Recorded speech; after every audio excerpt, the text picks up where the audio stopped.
Bueno, ven pantalla completa, ¿verdad? Sí, doctor. Se puede ver.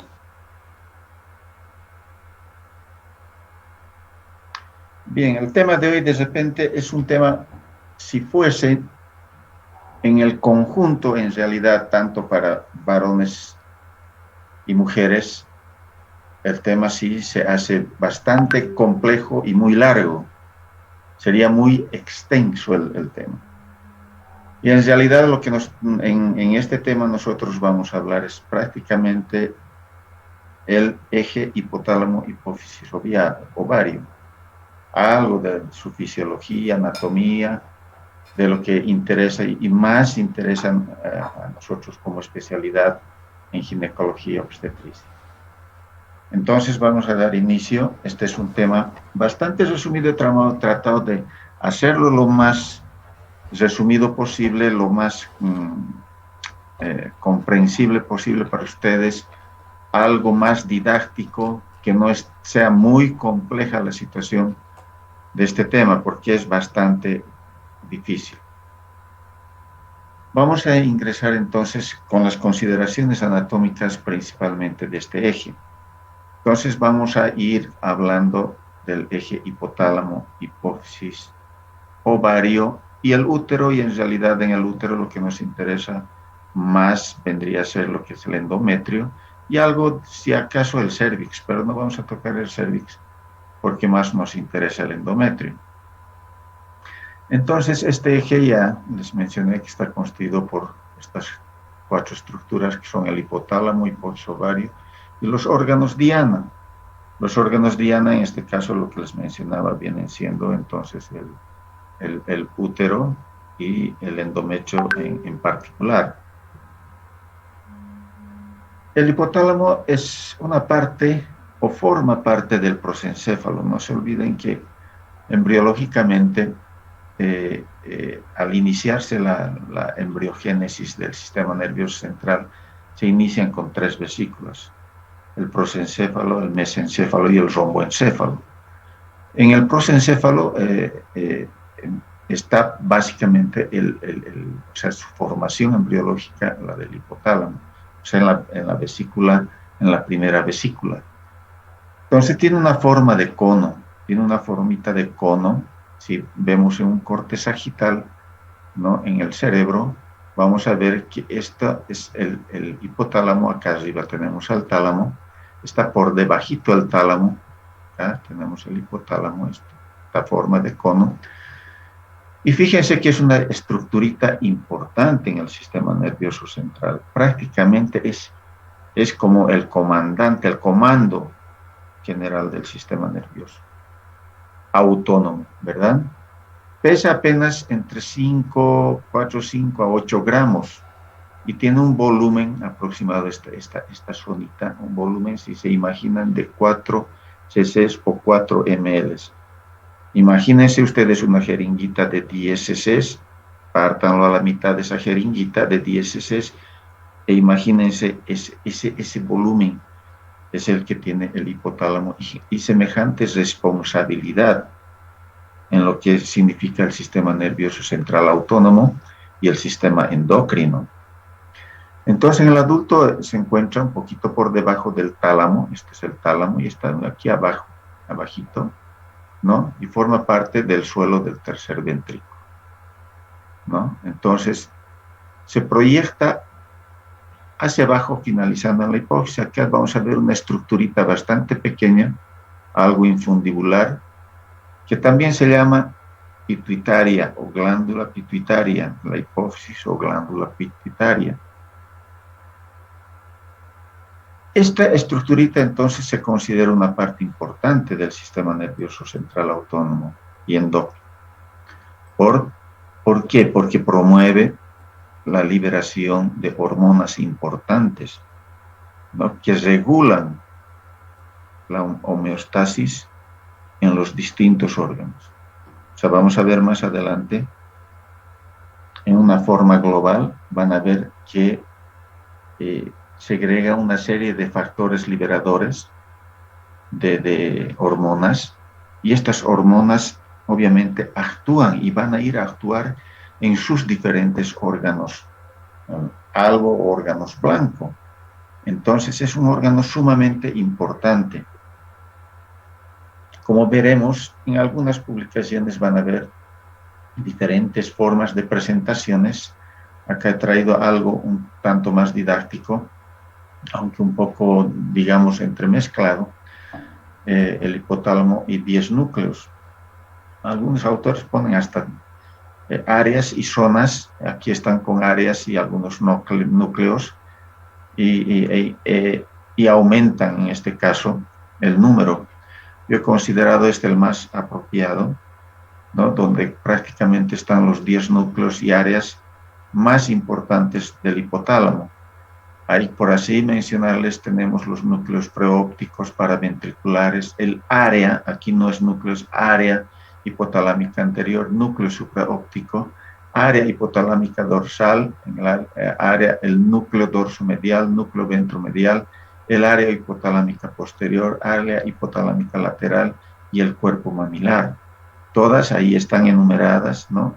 Y su red de vascularidad, tanto arterial como venosa, y la red de circulación, o sea, de neurosecretora de estas células. Estos núcleos hipotalámicos o centros o zonas, entonces aquí viene lo complejo, pero he tratado de ponérselos,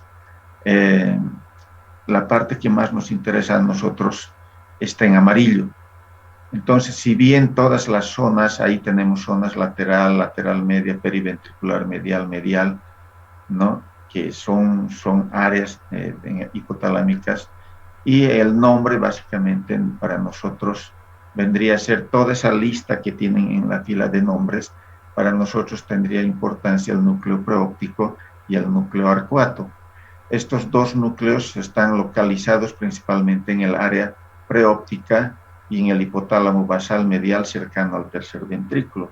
Si ustedes van a revisar un poquito la parte anterior de la ubicación de estos núcleos, van a encontrar estas dos partes.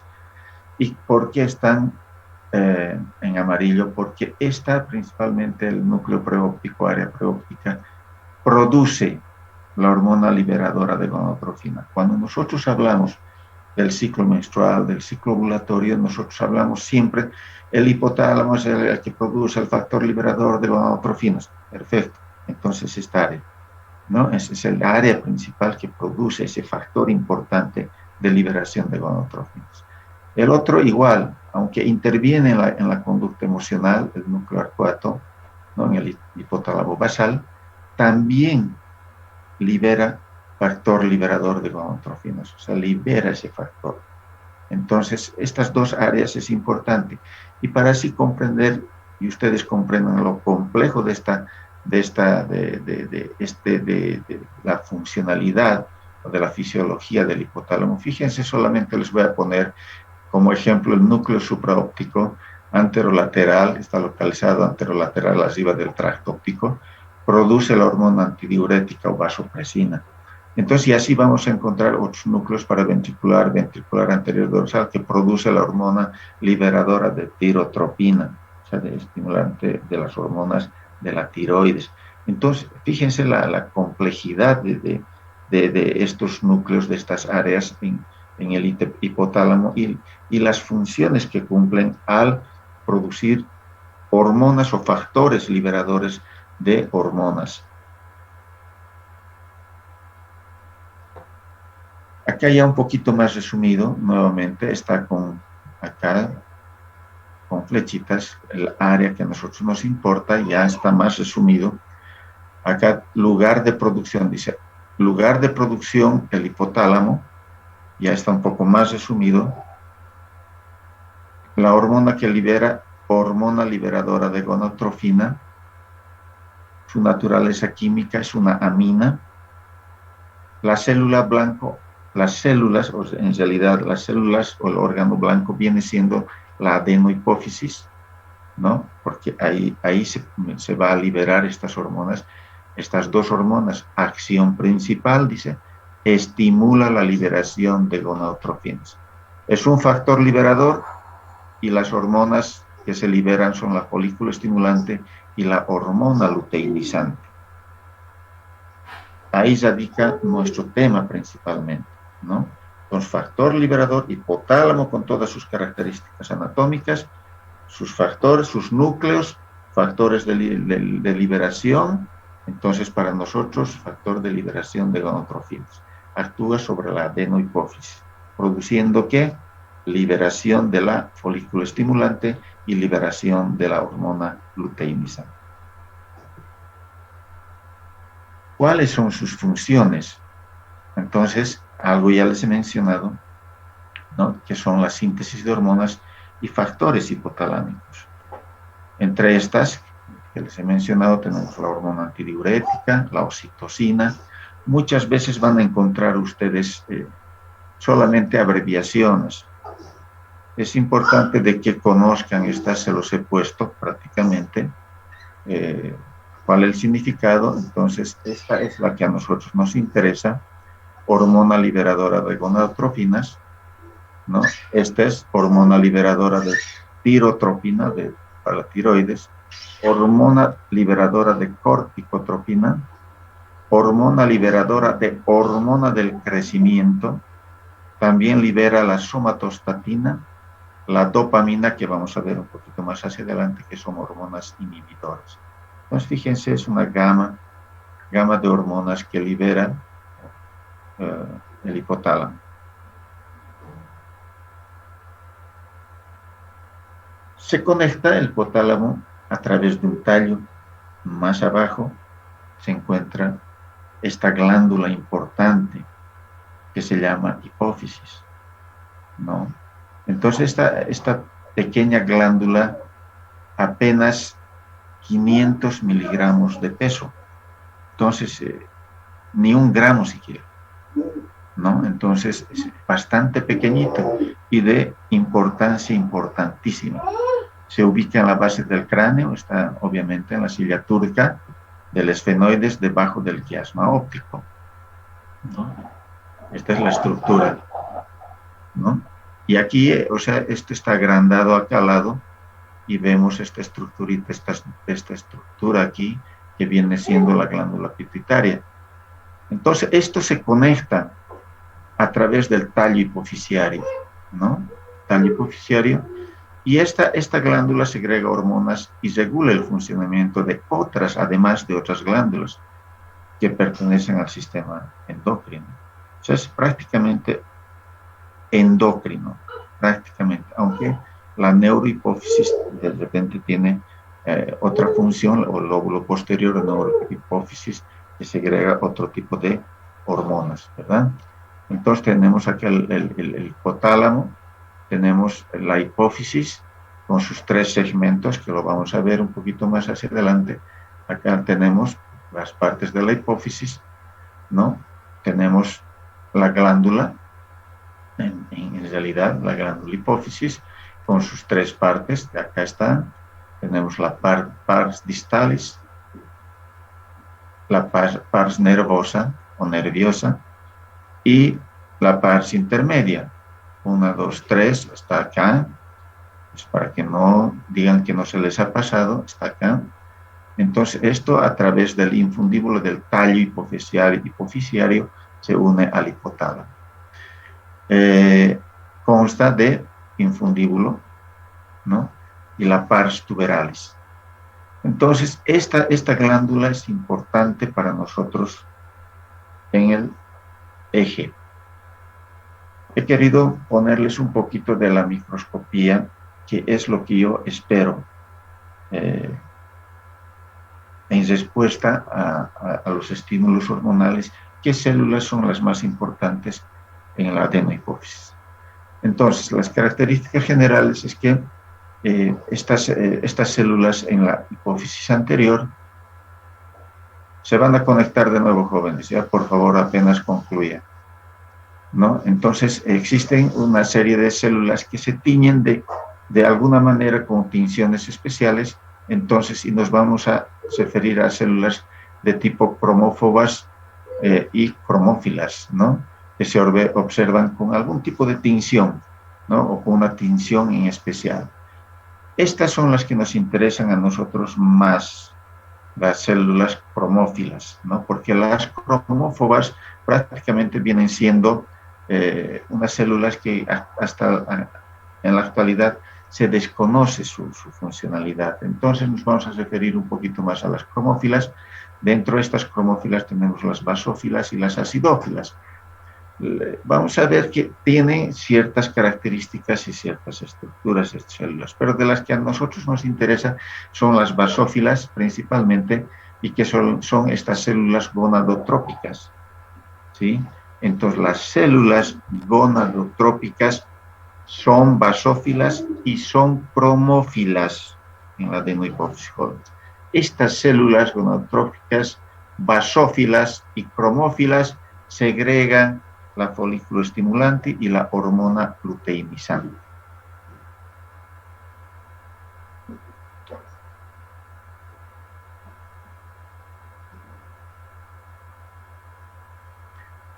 Seguimos con las hormonas. Por eso es un tantito complejo y estoy tratando de darles lo más resumidito y que me entiendan. Quizás al final me van a entender, me van a comprender un poco mejor todo el eje porque está más esquematizado. Seguimos con las hormonas y nuevamente les pongo en amarillo la hormona liberadora que tenemos acá, el hipotálamo, libera el factor liberador de gonadotrofinas. La célula diana en la hipófisis va a liberar en las células gonadotrópicas, ¿sí? Va a liberar hormona folículo estimulante y la hormona luteinizante. ¿Cuál es el órgano diana? El órgano diana en este caso vamos a hacer tanto para el hombre como para la mujer, porque funciona así, actúa sobre las gónadas, tanto en los ovarios como en los testículos en el hombre, ¿no? La hormona luteinizante, gónadas, ovarios y en los testículos. Entonces, ¿cuál es el efecto final de estas hormonas, ¿no?, que se liberan? Desarrollo de los folículos ováricos y producción de esperma en el hombre. Además, la hormona luteinizante actúa produciendo andrógenos. Aquí entra la parte masculina, ¿no? Y además tiene doble función, ambos sexos. O sea, esta producción de andrógenos funcionan tanto en la mujer como en el hombre. Por eso, cuando hay cierta patología o un tumor o alguna cosa que afecte estas células en la adenohipófisis o se vaya a formar un tumor, vamos a ver patologías de tipo androgénico, masculinización en las mujeres. Entonces, porque hay aumento de la producción de estas hormonas en las mujeres, o sea, los andrógenos, ¿no? Entonces, estimula además en la mujer como tal, estimula la ovulación. Hormona luteinizante en la mujer es sinónimo de rotura del folículo, ovulación. Bueno, entonces tiene esa funcionalidad, esas funciones, desde el hipotálamo pasando por la hipófisis. El resto ya no les comento porque prácticamente son temas de otra especialidad, quizás de endocrinología, quienes de repente ya han pasado ustedes, que les abren del factor liberador de corticotropina, la ACTH como órgano o como hormona en la hipófisis, actúa sobre el órgano diana, la suprarrenal. Yo no estoy entrando ya en ese campo porque es campo de la endocrinología básicamente. Yo estoy hablando de la parte que nos compete a nosotros como ginecólogos. Bueno, y eso quiero que me entiendan un poquito, que estoy haciendo énfasis en el tema en particular. ¿Cuáles son las acciones de la folículo estimulante? Ya nos hemos bajado del hipotálamo, nos hemos bajado a la hipófisis, hemos dicho que en la hipófisis hay una serie de hormonas, muchas hormonas, pero de esas varias hormonas, dos nos interesan a nosotros, que son la folículo estimulante y la hormona luteinizante. ¿Cuáles son estas acciones o funciones que cumplen la hormona folículo estimulante? Entonces, su nombre lo indica, folículo estimulante. Estimula el crecimiento y maduración de un folículo. Si bien existen muchos folículos antrales en el ovario, cuando empieza a madurar folículos en un ovario para seguir el ciclo, entonces uno va a madurar. Y la maduración de ese folículo se encarga justamente de esta hormona. Favorece la mitosis de las células de la granulosa y la formación de la teca. Vamos a ver más adelante las áreas de este folículo, ¿no? La teca externa, la teca interna, vamos a ver la capa granulosa, que son estructuras celulares que producen hormonas, producen estrógenos, producen progesterona. Entonces vamos a ir viendo más hacia adelante. También la folículo estimulante encuentra receptores específicos en las células de la granulosa de los folículos preantrales. Estimula la formación de nuevos receptores, o sea, la folículo estimulante estimula la formación de nuevos receptores a la propia folículo estimulante y a la luteinizante en el ovario. O sea, cumple esas funciones, ¿no? Entonces, formación de nuevos receptores. ¿Cuál es la función de la luteinizante? Junto con la FSH, con esta hormona, estimula el desarrollo de los folículos. Entonces, obviamente, su función más importante de la folículo estimulante, si bien la luteinizante se encuentra en unos niveles un tanto menos, como les diría, en niveles menor a la folículo estimulante durante la fase proliferativa, va a ser un pico de repente llegando hacia el día 14 del ciclo menstrual, ¿no? Entonces, pero van casi juntos, van casi en conjunto la producción tanto de folículo estimulante como de luteinizante. Por eso que junto con la folículo estimulante estimulan el desarrollo de los folículos. Responsable de la secreción estrogénica, jóvenes, en dichas células. Sus receptores específicos se hallan en las células de la teca, grábense, ¿ya? Sus receptores de la luteinizante se encuentran en la capa, en esas células de la teca, siendo estos inducidos por la folículo estimulante. Folículo estimulante, hormona luteinizante, estimula la formación, ¿no? Entonces, nuevos receptores en la teca y producción de estrógenos. Su incremento brusco, lo que les estoy hablando, en sangre provoca la rotura folicular, sensibiliza la pared del folículo y esta revienta en el momento preciso en que hace el pico máximo de elevación de esta hormona. Además, la hormona luteinizante induce la formación del cuerpo amarillo o llamado también cuerpo lúteo, cuerpo amarillo o cuerpo lúteo. Su mantenimiento, y es responsable de la secreción de estrógenos, pero principalmente de progesterona para el mantenimiento del desarrollo endometrial y si acaso hubiese gestación, entonces de mantener la gestación. Entonces ahí radica la importancia de estas dos hormonas que se producen en la hipófisis. Les mencionaba hormonas, esta es de la posterior, de la hipófisis posterior, tenemos, solo para mencionarles, la oxitocina, que es de importancia para nosotros. No les voy a hablar de la hormona antidiurética, nuevamente sería un tema aparte de endocrinología, pero sí les voy a hablar un poquito de la oxitocina, porque la oxitocina inicialmente sí se segrega en los núcleos paraventriculares del hipotálamo, ¿no? ¿Cuáles son sus órganos diana? Las mamas y el útero, ¿sí? ¿Cuál es la función? Estimula la eyección de leche durante la lactancia y estimula la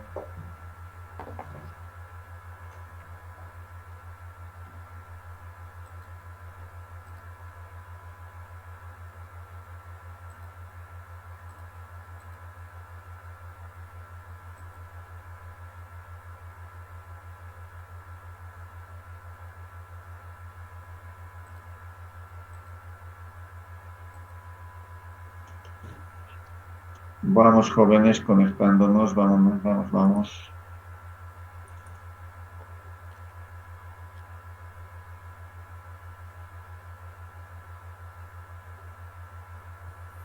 Te hago mucho.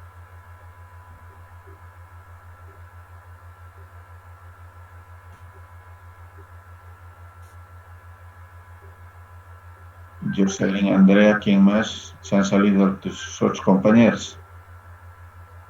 Yo creo que va a ingresar Liliana, doctor. Acá está el doctor. Ya.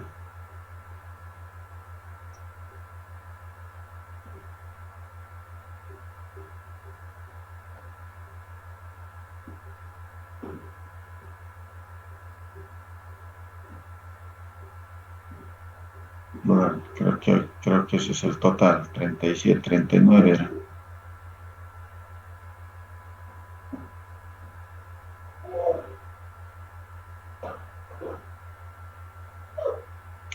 Bueno, entonces les decía que también nos interesa de la hipófisis posterior que es esta hormona que es la oxitocina, ¿no? Que se produce en los núcleos paraventriculares del hipotálamo, y los órganos diana vienen siendo las mamas, o sea, mamas plural porque son dos, y el útero, ¿no?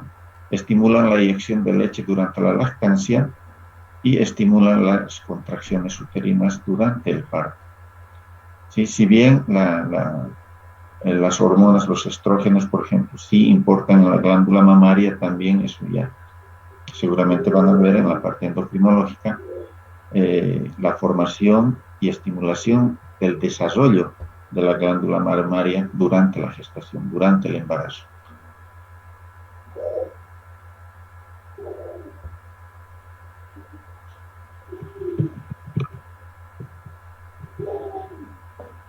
Bien, hemos visto el hipotálamo, hemos visto la hipófisis, hipotálamo con sus hormonas liberadoras, hipófisis con sus diferentes hormonas, obviamente las hormonas que a nosotros, o los factores liberadores que más nos interesan, y las hormonas hipofisiarias que más nos interesan. Ahora vamos a ver el siguiente órgano, que es el ovario, o los ovarios. Entonces, los ovarios, como ustedes ya saben, esto es parte de anatomía, han llevado, ¿no? Son dos cuerpos ovalados, ¿no? En forma de almendra, miden aproximadamente entre 3, muchas veces la forma no siempre es la misma, jóvenes. Si bien mencionan este tipo de formas, cuando uno entra a una cirugía, de repente encontramos todo tipo de formas del ovario, pero por lo general encontramos este tipo, ¿no? Ovaladitas de 3 centímetros aproximadamente de longitud, con 1 centímetro de ancho y 1 centímetro de espesor. El volumen aproximado del ovario es de 3 a 9. Yo con mucha extrañeza veo a algunos colegas ecografistas, cuando les veo hacer sus ecografías, veo volumen del ovario 20 ml es normal. Dios me libre, ¿no? Entonces, son de esas cosas que de repente falta conocer un poco, revisar, o realmente el poco conocimiento de la anatomía. Entonces, esto también es importante para ustedes, que ese ovario no debe ser mayor a 9 cc de volumen, porque mayor a 9 ml hay que de repente ver características un poquito más profundas de la anatomía, porque puede presentarse algún tipo de patología. Se encuentran a cada lado del útero y se mantienen en una posición. Entonces, estos ovaritos se encuentran por debajo. Si ustedes se van fijando, estas son las trompas, y se encuentran por debajo, ¿sí? Ahí está la fimbria, y vamos a ver que se encuentran por debajo y están fijos por un ligamento. Aquí vamos a ver diferentes ligamentos. Primero dice el ligamento ancho. Obviamente aquí no se ve el ligamento ancho, no se olviden que está en toda esta parte lateral el ligamento ancho. Ahí está fijado también el ovario, y a esto se llama mesoovario.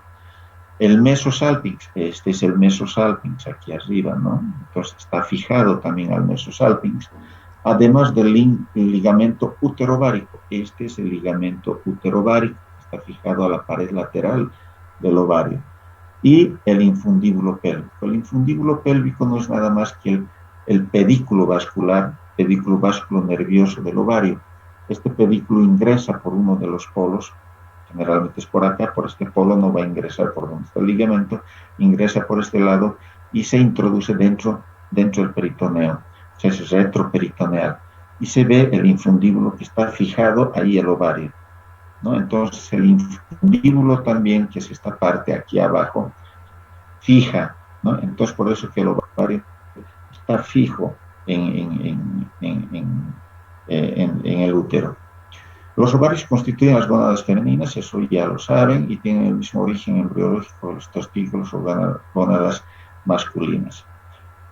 Esto para mis alumnos, que hoy les dije que me estudiaran y me leyeran el saco vitelino. El saco vitelino es una parte muy importante porque en el saco vitelino están las células germinales, ¿no? Estas células se encuentran en las paredes laterales del saco vitelino, ¿no? Estas células germinales en el embrión empiezan, o sea, del saco vitelino empiezan a migrar hacia la parte interna, hacia los órganos internos, y van a ir a formar prácticamente lo que son los genitales, o los órganos internos.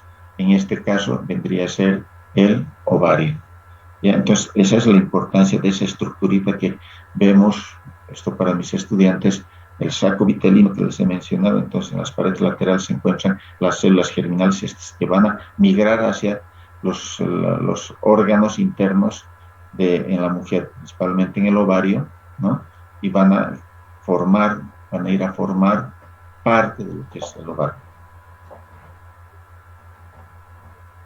Ya vamos entrando un poquito a la parte más interesante, que de repente es el motivo de la presentación de este tema, y es la foliculogénesis, o sea, formación de los folículos. Entonces, ¿cuál es el significado? Desarrollo folicular, proceso de maduración del folículo ovario. Eso es foliculogénesis, no génesis, formación de nuevos folículos. Es una estructura compuesta por células de la granulosa y de la teca que rodean el ovocito y dentro de la cual se desarrolla la ovogénesis o división meiótica del ovocito. Este es un resumen de lo que va a suceder en el ovario. Este es el ovario, acá tenemos la trompa, ¿no? Que está abrazando prácticamente al folículo que está madurando, el folículo principal. Si bien tenemos los folículos antrales acá, ¿no? Que son aproximadamente en número de 30, 33 inicialmente, de esos se van atrofiando, y de esos, por los estímulos de la hormona folículo estimulante, una sola va a ir a madurar. De estos folículos antrales, aquí ya tenemos dos folículos, y de estos dos, uno solo va a ir a formarse en el folículo principal. Y tenemos dentro el ovocito principal, ¿no? El ovocito primario, y se va a ir formando el folículo que vamos a ver más adelante, sus características, ¿no? Anatómicas histológicas. Este es ya un folículo maduro. Esta es la cavidad antral, aquí está el ovocito, aquí adentro.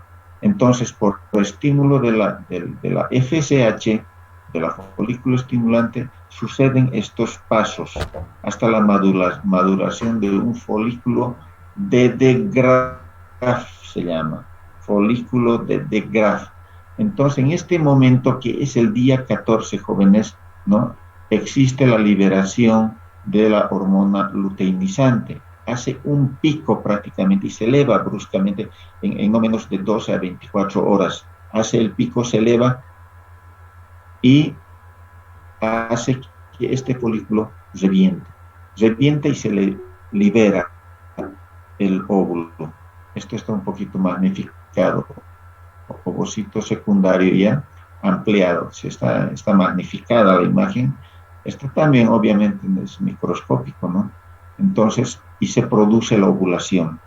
Entonces, por diferencia de presiones, jóvenes, la fimbria que está pasando al ovario, entonces no se olviden que es un canal que se tiene dentro la trompa, el conducto, ¿no? Entonces que por diferencia de presiones succiona prácticamente en el momento preciso en que estalla el folículo, entonces lo que hace la trompita es hacer esa succión, entonces el óvulo pasa directamente a la fimbria y de la fimbria a la ámpula.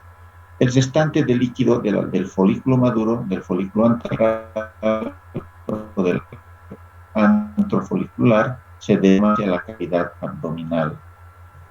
Lo que resta de las células de la teca interna, externa y todo lo que formaba parte del folículo, se queda dentro del ovario y va a formar el cuerpo amarillo. Este cuerpo amarillo cumple funciones también de secreción de hormonas, tanto estrógenos como progesterona, principalmente progesterona, que vamos a ver más adelante cuáles son sus funciones, si existiese o no un embarazo o una gestación. De no existir este cuerpo lúteo o cuerpo amarillo, degenera y se va a ir a convertir en el cuerpo blanco o corpus albicans. Seguimos con la foliculogénesis, entonces aquí un poquito ya más, lo que estaba resumido en la anterior diapositiva lo estamos haciendo un poquito más grande para que me entiendan un poquito mejor. Tenemos los folículos, aquí a un folículo en maduración, ya no estoy poniendo los folículos antrales o primordiales en cantidad. Los folículos vienen a ser de 3 hasta 33 en un principio. De esas se van a ir atrofiando y por efecto de la folículo estimulante una sola va a madurar. Entonces el folículo dominante se llama en ecografía. Folículo dominante es el que va a ir a desarrollar y es el que se va a reventar o se va a producir la ovulación a los 14 días del ciclo. Entonces decimos, este es el folículo primordial, ¿no?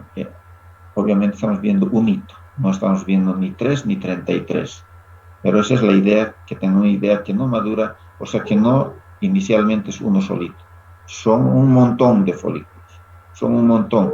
Por eso cuando nosotros hacemos un recuento folicular, jóvenes, en el ovario, ecográficamente cuando hacemos el recuento folicular, mínimo nosotros debemos ver 10 folículos, ¿sí? De esos 10, uno va a madurar.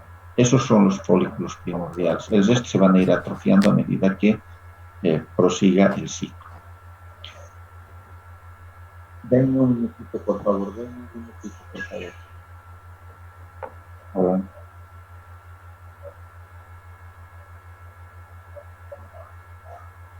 Mándeme una fotito de su orden, por favor. Estoy en clase en este momento. Le voy a responder más tardecito. Por favor. Gracias, Tano.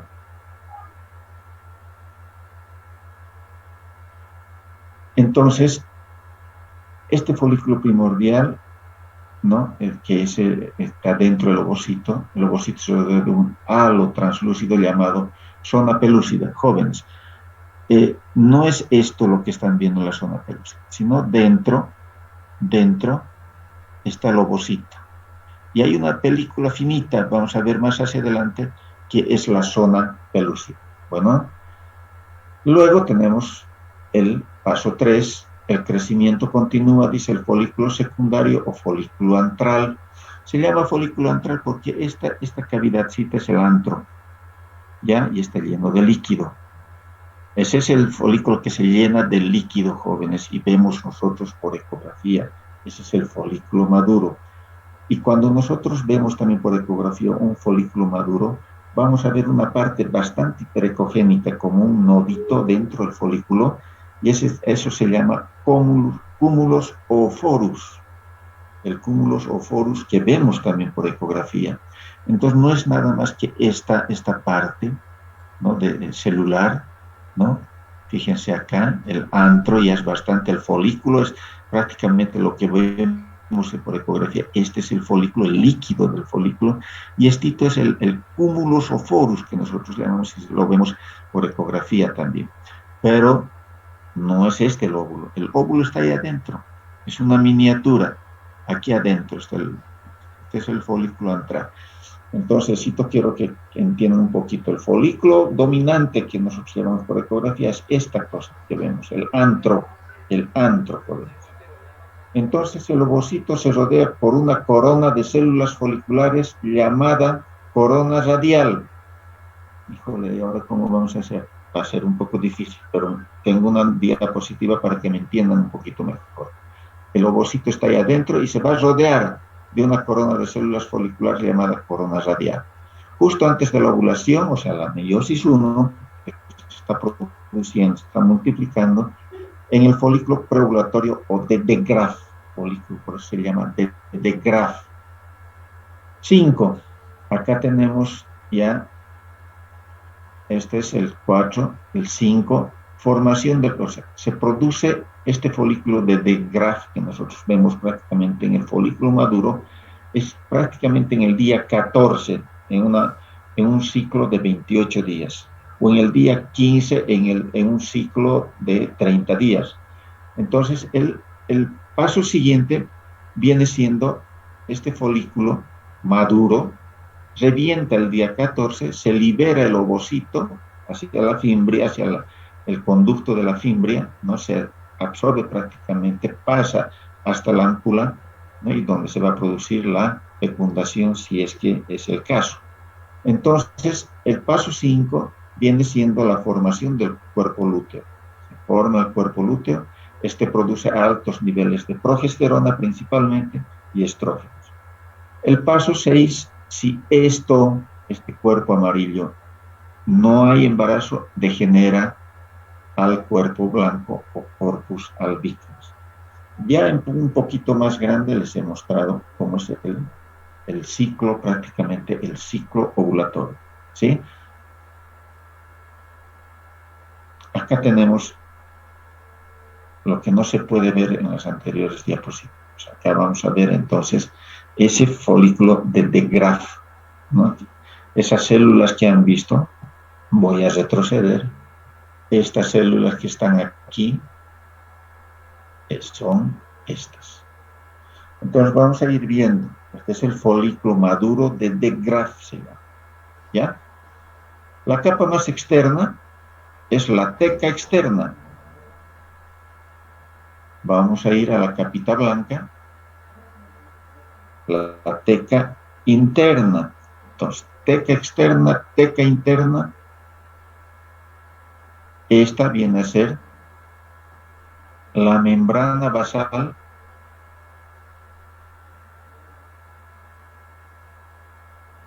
fluido antral. Este es el antro. Obviamente es una esquematización, ¿ya? En realidad el antro está lleno de líquido. Es el folículo antral, ¿no? Esto solamente es para esquematizar. Está lleno de fluido antral. Vamos a la parte más interna que nos interesa.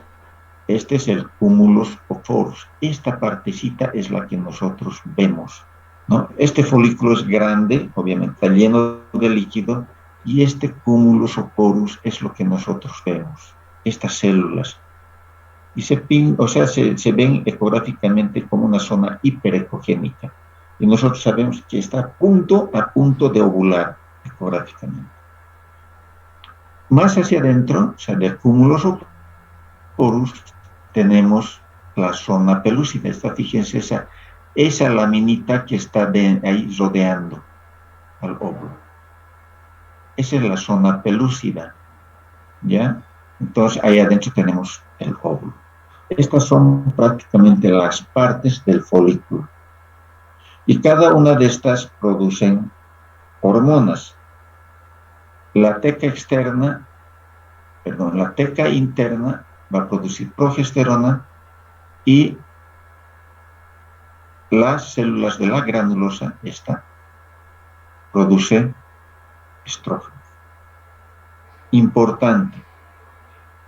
Es importante porque en la primera fase, en los primeros 14 días del ciclo, de la función del endometrio, la producción de estrógenos es alta, jóvenes, elevando sistemáticamente desde el primer día del ciclo hasta el día 14. Los niveles de estrógenos se elevan bastante para, ¿no?, madurar el endometrio. Entonces, esos estrógenos son producidos por esta capa, las células de la gránular. Y la progesterona es producida por la teca interna.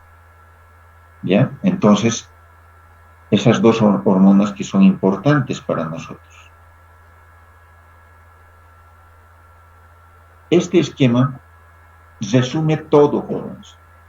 Todo lo que hemos hablado pueden encontrar en libros, pueden encontrar en internet, pueden encontrar de diferente forma. Pero he tratado de traerles la mejor para que me entiendan un poco mejor, que creo que es un poco más didáctico. Si bien lo ven como algo, parece complicado, ¿verdad? Pero si me siguen, y todo lo que hemos hablado está plasmado en este algoritmo, ¿sí? Entonces vamos a empezar todo lo que hemos hablado, obviamente sin ir a la parte de anatomía, ¿verdad? Ni histología, ni nada por el estilo. Vamos a ir a lo que nos interesa realmente. Hemos empezado el eje con el hipotálamo. Acá tenemos el hipotálamo. Hemos dicho que en el hipotálamo se produce un factor importante para nosotros como ginecólogos, que es el factor liberador de gonadotrofina. Este factor del liberador de gonadotrofina actúa sobre la hipófisis anterior.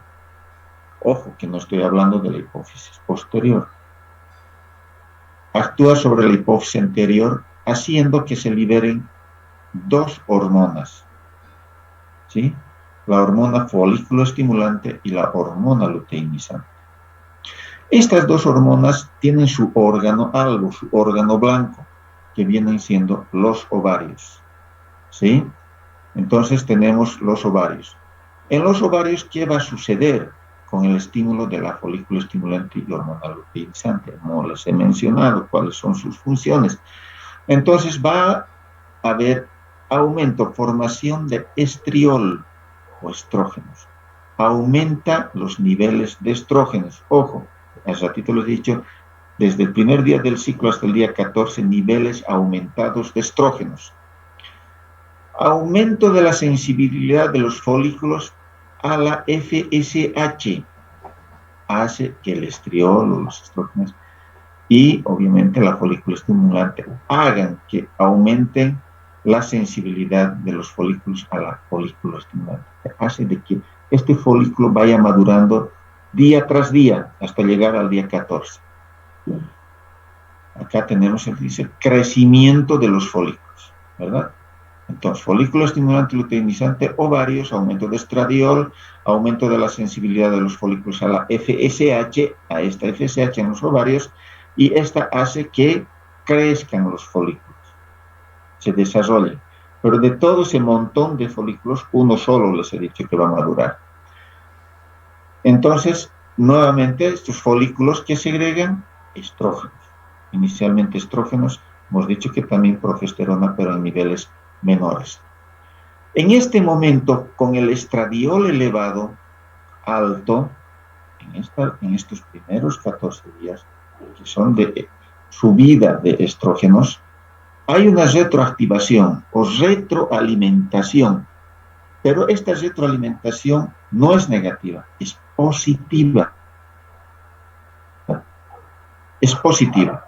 Entonces, esta retroalimentación positiva va hacia la hipófisis y por el aumento del estradiol lo que hace, que hemos dicho en la hipófisis, produce el aumento de hormona luteinizante. Entonces es en este momento en que la luteinizante hace el pico por retroalimentación positiva de los estrógenos y ¡pum!, revienta el folículo. ¿Sí? Entonces, niveles elevados de estradiol, retroalimentación positiva hacia la hipófisis, liberación de hormona luteinizante y revienta. Entonces hace el pico de LH. Hipófisis anterior, pico de la LH.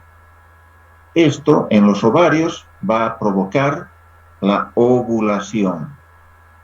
Me están siguiendo, ¿verdad, jóvenes? A ver, alguien dígame por lo menos, alguno de ustedes. Sí, doctor. Se ve mi punterito, ¿no? Sí, doctor, sí se ve. Perfecto. Entonces ya estamos aquí. Entonces hemos dicho, hipófisis anterior hace el pico la LH en los ovarios que va a producir ovulación, revienta el folículo. Bien, una vez que has reventado el folículo vacío, se convierte en un cuerpo lúteo o el cuerpo amarillo, hemos dicho, ¿verdad?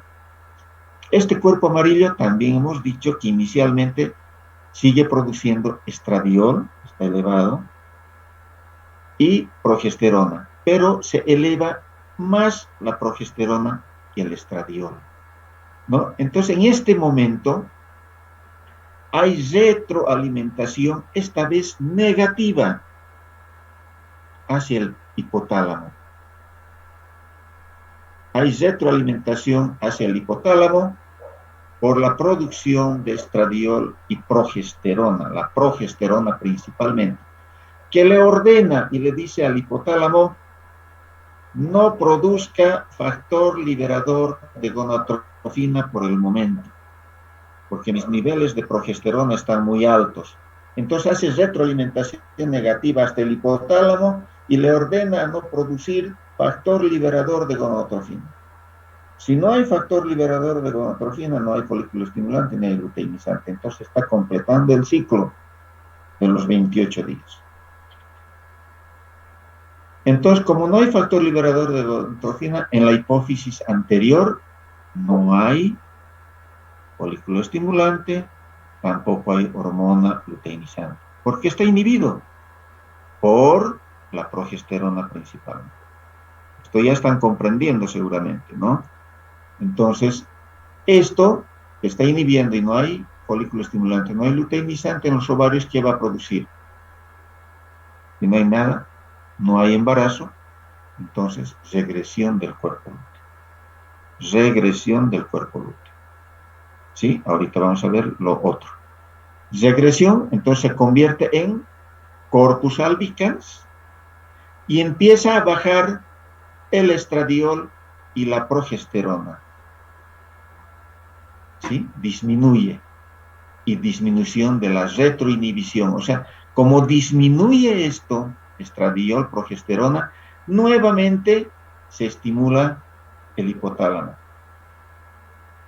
Y le dice, como ya no hay, se ha convertido en cuerpo blanco, ya no hay estrógenos, no hay progesterona, por lo tanto el hipotálamo nuevamente empieza a funcionar. Dice, libere factor liberador de gonadotrofinas. Y por deprivación, por disminución de estas dos hormonas, progesterona, se viene la menstruación. ¿Te vas? Espero que me hayan comprendido. Más suavito que esto no creo. Lo van a tener esto seguramente ustedes. Váyanse pasando así como les he explicado. Y si tienen alguna duda, pues me preguntan. Yo siempre voy a estar ahí para sacarles de dudas. Ahora, ¿qué sucede si no hay regresión del cuerpo lúteo? Si no hay regresión del cuerpo lúteo, entonces, ¿qué está produciendo? Altos niveles de progesterona, porque ha habido embarazo. Entonces el cuerpo lúteo se mantiene durante 10 hasta algunos autores 12, 13 semanas de gestación. El cuerpo lúteo mantiene la gestación. Por lo tanto, si tenemos niveles elevados de progesterona, automáticamente está, por retroalimentación negativa, está inhibido el hipotálamo, por lo tanto no hay factor liberador, no hay folículo estimulante y no hay el ciclo, porque existe un embarazo.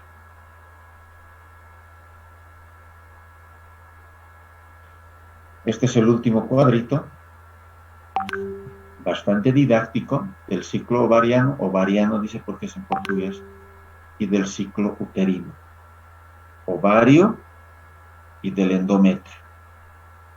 Y estas son las hormonas, ¿no? No voy a tocar esto de la temperatura, que en el día 14, aquí lo vamos a dividir, primer día y el 28 día. Tenemos los primeros 4 días del sangrado menstrual, el 14 día de ovulación y hasta el 28 día la fase lútea o secretora se llama, ¿no? Esta es la fase folicular o proliferativa inicial, o sea, empieza a proliferar el endometrio, a desarrollarse el endometrio en los primeros días. ¿Cómo? Entonces ya hacemos el seguimiento de maduración de los folículos, producción de estrógenos, progesterona. Entonces tenemos 10 minutos más exactamente tengo. Si acaso habría necesidad por preguntas y demás de volver a ingresar, yo no me hago ningún problema, jóvenes, podemos ingresar nomás. Entonces nuevamente, repasando, el día 14 hay un pico, aquí está la hormona luteinizante, esta es la folículo estimulante en verde, entonces siempre es un piquito menor la folículo estimulante el día 14, ¿no? El día de la ovulación. Entonces, con respecto a los estrógenos y progesterona, fíjense, hasta el día 14, la elevación o los niveles altos de estrógenos, ¿no? Entonces, este nivel alto de estrógenos hace que haya una retroalimentación positiva a la hipófisis y hace que se libere la luteinizante y haga el pico y reviente el folículo. Bueno, y en el endometrio, ¿qué hace el estradiol? Hace que prolifere. Después del sangrado empieza la proliferación del nuevo endometrio, ¿no? Entonces, después del día 14, se forma el cuerpo lúteo, tenemos niveles elevados de progesterona hasta el día 28, ¿no? Y los niveles de estrógenos un poquito bajan, los niveles de estrógenos hasta el día 28. Pero esto está en función de que si después de la ovulación ha habido o no ha habido embarazo. Entonces, este endometrio, fíjense, en estos restantes 14 días, prolifera bastante, se desarrolla bastante justamente para recibir un huevo fecundado, para proseguir con la gestación. De no ser así, entonces, jóvenes, todo lo que les he explicado, este cuerpo amarillo degenera, se vuelve cuerpo albicans, disminuyen los niveles de estrógenos progesterona, ¿no? Niveles de progesterona se van a cero, prácticamente por deprivación se viene la menstruación y por deprivación no hay estímulo al hipotálamo, por lo tanto ya no se inhibe el hipotálamo dice, ahora sí mando factor liberador de gonadotrofinas y nuevamente el ciclo empieza.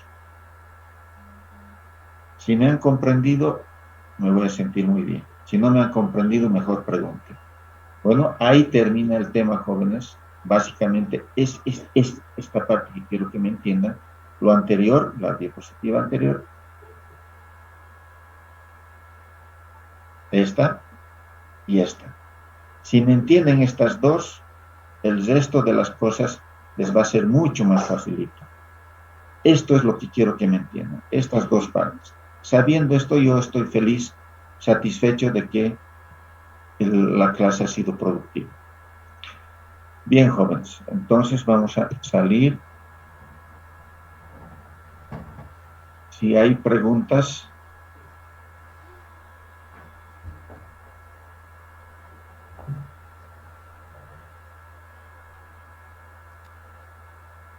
No hay. Entonces estoy dando por entendido de que me han comprendido bastante bien, ¿no? Ese es el ciclo ovulatorio y el ciclo menstrual, jóvenes, y principalmente las mujercitas que deberían conocer al dedillo. La parte de anatomía, la fisiología y la producción de las diferentes hormonas en los diferentes lugares, hipotálamo, hipófisis, ovario, eso lo van a repasar. Es bastante bonito, es sencillito, les he puesto lo más sencillo posible como para que me entiendan. Bueno, entonces ahí termina la clase. Si no hay más preguntas, jóvenes, nos vemos la próxima semana. ¿Está bien?